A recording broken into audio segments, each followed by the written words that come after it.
you can't believe in the Bible and NASA at the same time. You're going to have to pick a side. If you believe in the Bible, you believe in flat earth. If you believe in NASA, you believe that we're on a ball that's floating around in outer space, right? So I kind of believe what the Bible says because I've always questioned why is the sky blue? And then you hear these things, oh, the molecules in the earth, the reflection of the ocean. I'm like, but listen, I'm trying to figure out the people who are living in the middle America.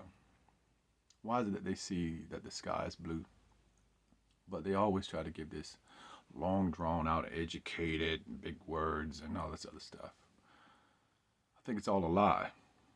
So, just my 2 cents. What the Bible says, of course, Genesis 1 6 through 10, it says, and God said, let there be a firmament in the midst of the waters. Now, what waters is he talking about? Well, he's talking about a firmament, but then you're talking about something solid, right?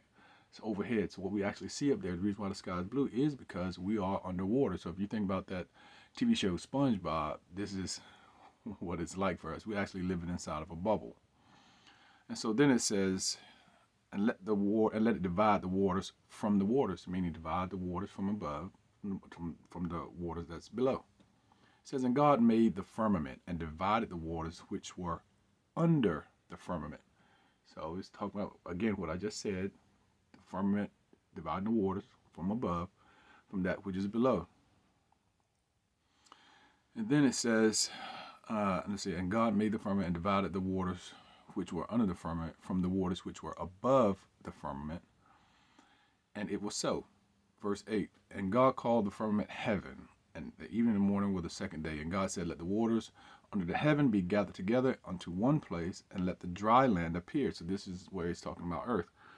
It says, and it was so.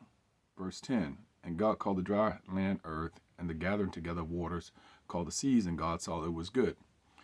So then you have Genesis 7 through 11. Verse 11 says, in the 600th year of Noah's life, in the second month, the 17th day of the month, the same day of all the fountains of the great deep broken up, and the windows were open. So, when you think about the great deep, the waters of the great deep broken up, you kind of think about, the depths of the waters that's here on earth.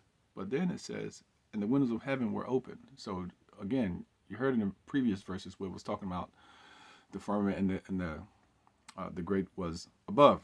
So now you have Genesis 7 through 19, and the waters prevailed exceedingly upon the earth, and it didn't say some of the hills, and all of the hills that were under the whole heaven were covered.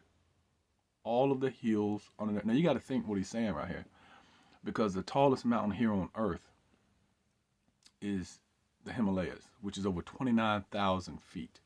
So you got to ask yourself, if in fact there were a flood, a great flood, could the earth flood itself from its natural water resources that is here on earth? It's impossible.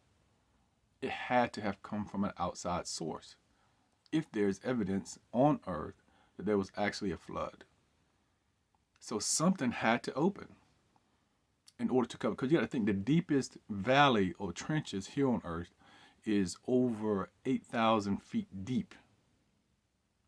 So again, you either believe in the Bible or you believe in NASA, who invented memory foam, who invented, I think, the dust buster, right? So who are you going to believe? So when these guys say, what was it? The moon's distance to the earth is 238,900 feet. They got it to the T, don't they? Them boys fooled us. Everything that you think you know, everything that you've been taught is a lie. So then it says, the earth from the sun, 91,602 miles. Them boys got it. And here's the thing. Don't hate the player, hate the game. Because, some of these things are common sense, but especially nowadays, common sense just ain't that common. And we just don't think about it, because when you actually, if you sun gaze or if you, look at the moon close, it doesn't look that far away. You know, you see actual solid lines around the sun, the actual lines with the naked eye. Now, I'm going to say don't do that because it can mess up the retina, your retina. And the same thing with the moon. It doesn't look that far away. So then it says, and here's the deal. All of these things that we see is inside the dome. We're under a dome. So then it says that Venus is 25 million miles away. You know, all you can do is laugh at this stuff when you think about it. Mars, 215 million point 84 million miles. 215.84 million miles. They got it down to the T. Who measured this? Who walked this out? Who measured this? I love it. I love it. They got us. And who's controlling it all? I don't know. Pick a side. NASA or the Bible? Who also invented water filters. But they go to the moon though, right? Yeah, okay. All right.